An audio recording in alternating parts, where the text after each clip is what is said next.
Welcome to our channel physics as I feel it. और हम लोग का जो चैप्टर चल रहा है वो है क्लास 10th का लाइट एंड रिफ्लेक्शन, जिसमें हम 8 लेक्चर कर चुके हैं। ये हमारा लेक्चर नंबर 9 है। इसमें हम लोग आज आपको बताएंगे लेंस के मैग्नीफिकेशन, ठीक है, पावर और क्या कहते हैं मिरर फॉर्मूला, लेंस फार्मूला देख लेंगे क्या होता है, ठीक है। पिछला जो हमारा लेक्चर था, लेक्चर नंबर 8, इसमें हमने लेंस का बेसिक बताया था। उसमें टर्म्स थे, उसमें ऑप्टिकल सेंटर क्या होता है, फोकल लेंथ क्या होती है, हमने ये सब डिस्कस किया, ठीक है। तो आज हम लोग चालू करने वाले हैं लेंस पढ़ा हुआ है जैसे कि हेडिंग, उसके बारे में और भी कुछ चीज़ें हैं उनको समझ लेंगे, एक दो न्यूमेरिकल देख लेंगे, ठीक है। अगर आप चाहें सब चीज़ें नोट कर सकते हैं। यदि आपको नहीं करना तो हमारी वेबसाइट की लिंक आपको डिस्क्रिप्शन में मिल जाएगी, वहाँ से जाइए, क्लिक कीजिए और उस चैप्टर के PDF फॉर्मेट में नोट्स, हैंड रेटेड नोट्स हैं, डाउनलोड कर लीजिए www.physicsasifeelit.blogspot.com, ठीक है। चलिए शुरू करते हैं, लेट्स रीड द फिजिक्स। आज क्या है लेंस। तो लेंस में हमको पहले समझ में आया कि मिरर फॉर्मूला क्या होता है, ठीक है। तो मिरर फॉर्मूला से पहले भी देख लेते हैं कि साइन कन्वेंशन क्या होता है। मैं बता चुका हूँ आपको, जो हमने मिरर फॉर्मूला का डेरिवेशन किया था इसमें स्फेरिकल मिरर में। तो अब हमको लेंस फार्मूला देखना है। तो लेंस फार्मूला क्या होता है, 1/f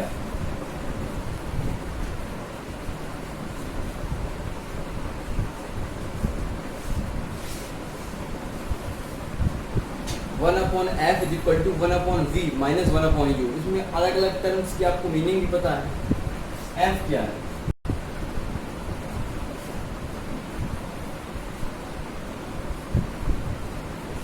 फोकस दूरी। v क्या है,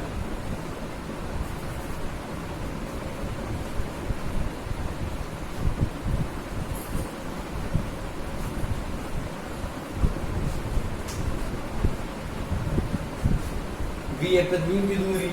u क्या है,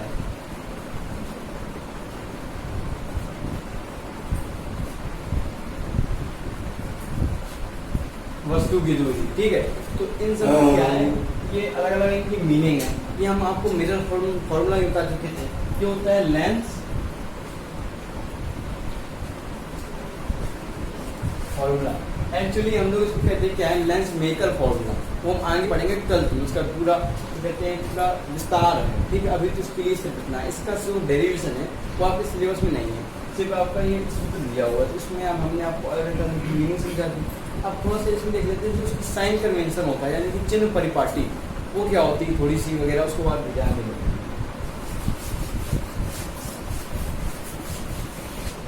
देखिए साइन कन्वेंशन समझने के लिए मैं आपको चीज़ बता दूं। हमने आपको पिछले वीडियो में बताया था कि जो लेंस होते हैं, लेंस के दो मुख्य फोकस होते हैं, एक प्रथम फोकस, एक द्वितीय फोकस, ठीक है। तो जो प्रथम होता है, द्वितीय होते हैं, तो इनमें जो मेन होता है वो द्वितीय। हम लोग द्वितीय को ही मेजर मान के चलते हैं, मतलब यही हमारा रियल है। इसमें लेंस बना ली है उत्तल लेंस। आपको थोड़ा सा समझा देता हूँ क्या होता है द्वितीय मुख्य फोकस।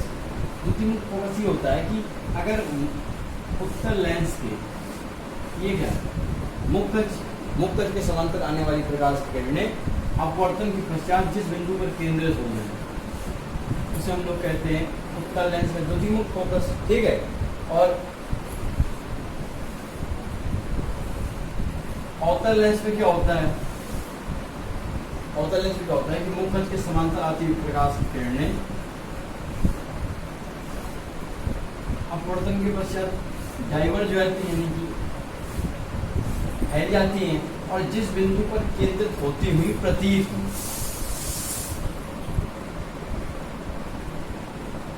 इसको कहते हैं हम लोग अवतल दर्पण का द्वितीय मुख्य फोकस कहते हैं, ठीक है। तो बस इतना बेसिक था जो हमने पिछले लेक्चर में आपको डिटेल से बताया है। चाहे तो आप उसको देख सकते हैं, उसकी लिंक मैंने डिस्क्रिप्शन में दे दी, ठीक है। या आप अपनी बुक वगैरह से पढ़ सकते हैं, इसलिए मैं पढ़ा हूँ क्योंकि हम लोग किसी की जरूरत पड़ेगी आगे, इसलिए मैंने आपको पहले बता दिया। अब क्या करते हैं, हम पहले मैग्नीफिकेशन समझ लेते हैं और फिर क्षमता समझ लेते हैं, यानी कि पावर क्या होती है लेंस की। फिर न्यूमेरिकल के साथ ही साइन कन्वेंशन को क्लियर कर देंगे, ठीक है। अब आती है बात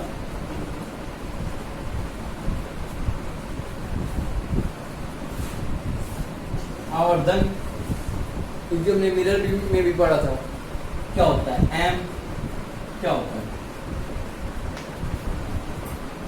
HI/HO, यानी कि किसी दर्पण में रखी वस्तु प्रतिबिंब तथा वस्तु की लंबाई के अनुपात क्या कहते हैं हम लोग, एम आवर्धन। यही चीज मिरर में भी थी, जो इसकी ऊपर एक और सूत्र था वो क्या था मिरर के लिए, माइनस वी बाई क्या था यू, इसमें क्या हो जाता है plus v by you.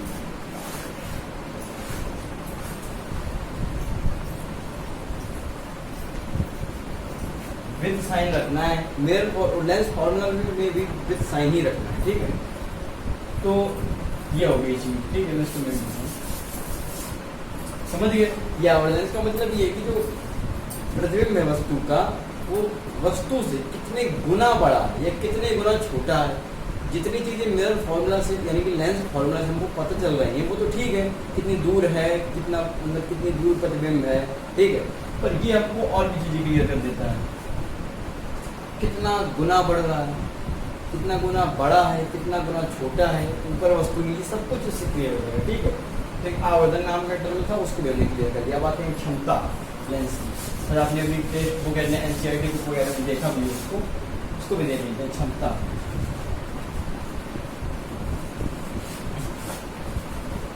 Lens की क्षमता हमने पिछले लेक्चर में बताया था, जो होता है उत्तल लेंस, उसकी प्रॉपर्टी क्या होती है, फैलाने रेस को कन्वर्ज करने, कन्वर्ज करता है, देखिए उत्तल लेंस, ठीक है।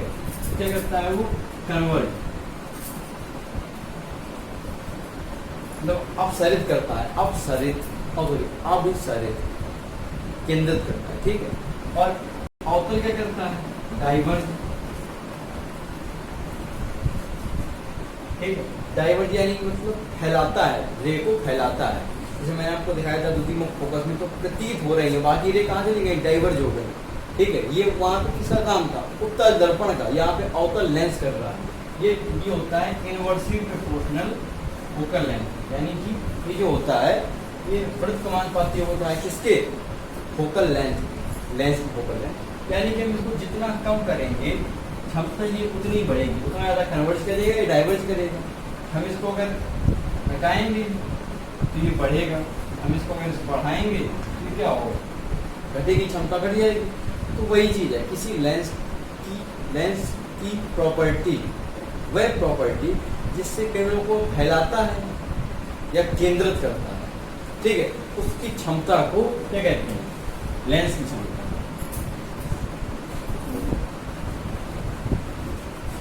लेंस की क्षमता, ठीक है। इसी जगह हम कह देते हैं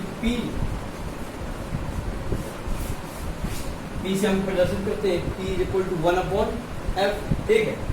अब क्या होता है P = 1/f, तो इसमें P का जो यूनिट होती है यानी कि मात्रक में होता है डायोप्टर,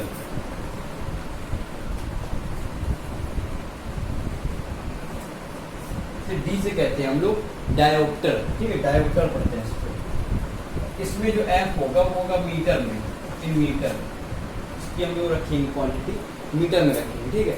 और यदि सेंटीमीटर में है तो हम 100/f कर देंगे, कोई क्लियर, कोई दिक्कत, ओके क्लियर हो गया। तो इतना ही टॉपिक था, ठीक है। क्षमता भी हम लोग की क्लियर हो गई, आवर्धन भी हो गया, हमने लेंस फॉर्मूला भी पढ़ लिया। अब आते हैं एक छोटे से न्यूमेरिकल में, उसको जल्दी प्रैक्टिस कर लेते हैं।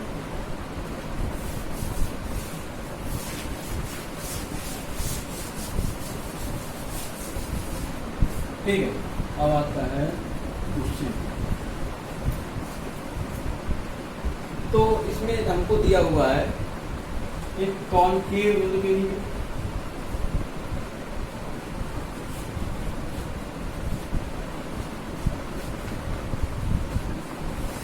अवतल लेंस है, अवतल लेंस, ठीक है। इसकी जो फोकस दूरी है वो हमको दी हुई है 15 सेंटीमीटर।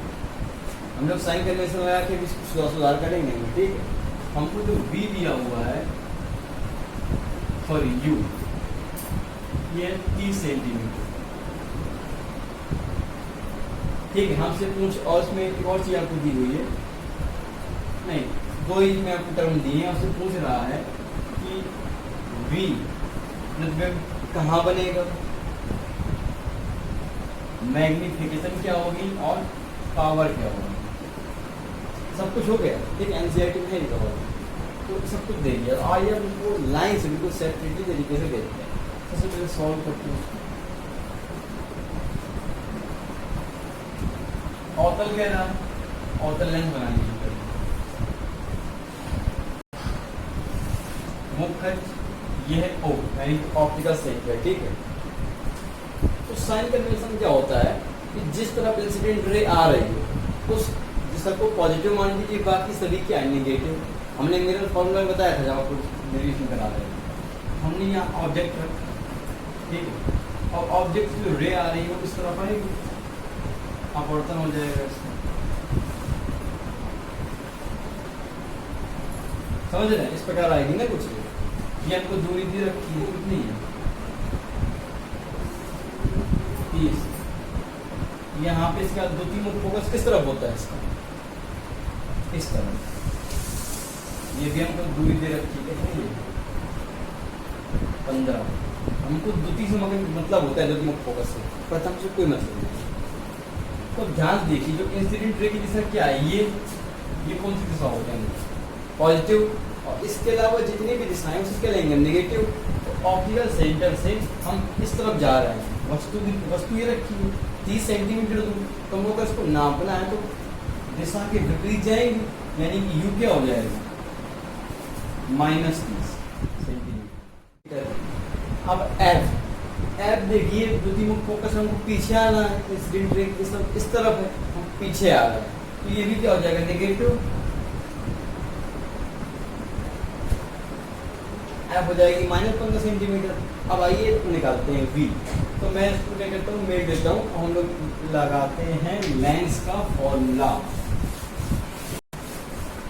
लेंस का फॉर्मूला भूल गए क्या, याद हो गया, 1/f = 1/v -1/u। लगाएं 1/f का है -15।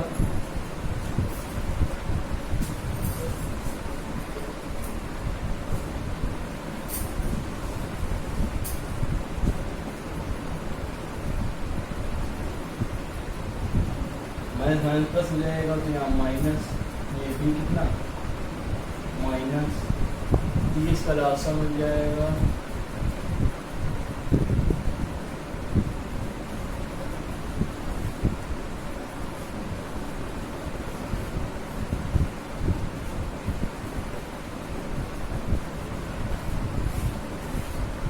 कितना आ गया, v = -10 सेंटीमीटर।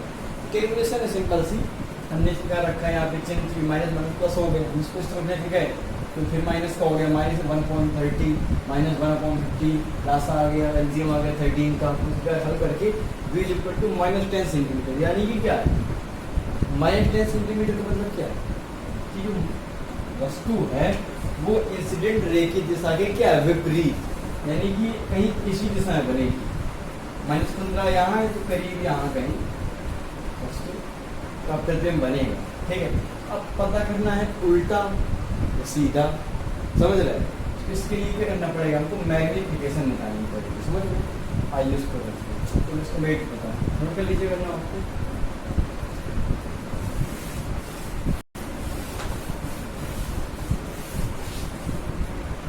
वी को मिल गया कितना है -10 सेंटीमीटर। अब m क्या होता है, HI/HO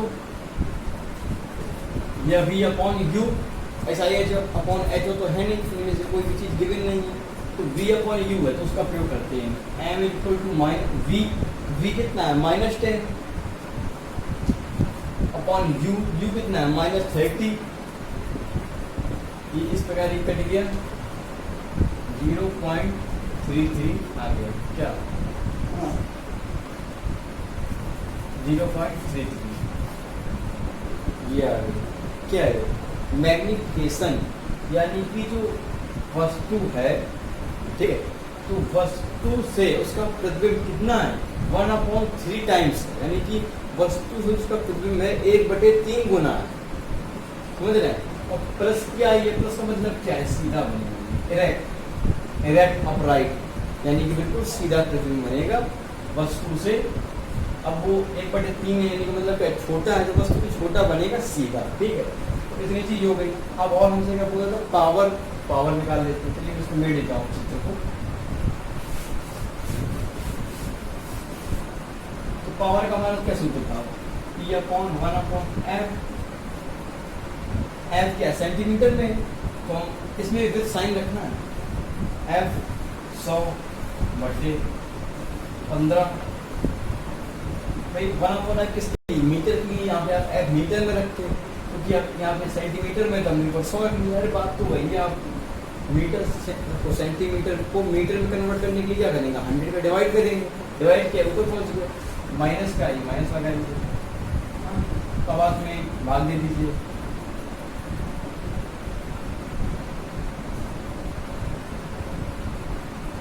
काटेंगे इसको आप 3, इसके अब काटना है 20 25 100, इसका भाग दे देंगे 18 माइनस 6 2 0 18 6.67, इस प्रकार कुछ आएगा कितना माइनस 3।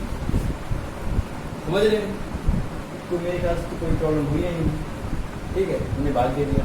तो क्या होता है, जो P होता है ये आउटर लेंस के लिए क्या होता है, नेगेटिव। उत्तर लेंस के लिए क्या होता है, पॉजिटिव, क्योंकि भाई उत्तर लेंस की जो वो होगी फोकल लेंथ पॉजिटिव होगी, ठीक, और इसकी नेगेटिव होती है, नेगेटिव होता है। तो भाई इतना एक कंसेप्ट आज का हमने का भी हमने देख लिया, ठीक है। जो अगला वीडियो आएगा हमारा लेक्चर नंबर 10, उसमें हम लोग प्रिज्म के बारे में डिस्कस करेंगे और न्यूनतम कौन समझेंगे, ठीक है, और उसमें हो सकेगा तो एक डेरिवेशन भी है उसको भी देख लेंगे, ठीक है। तो तब तक के लिए पढ़ाई करते रहें।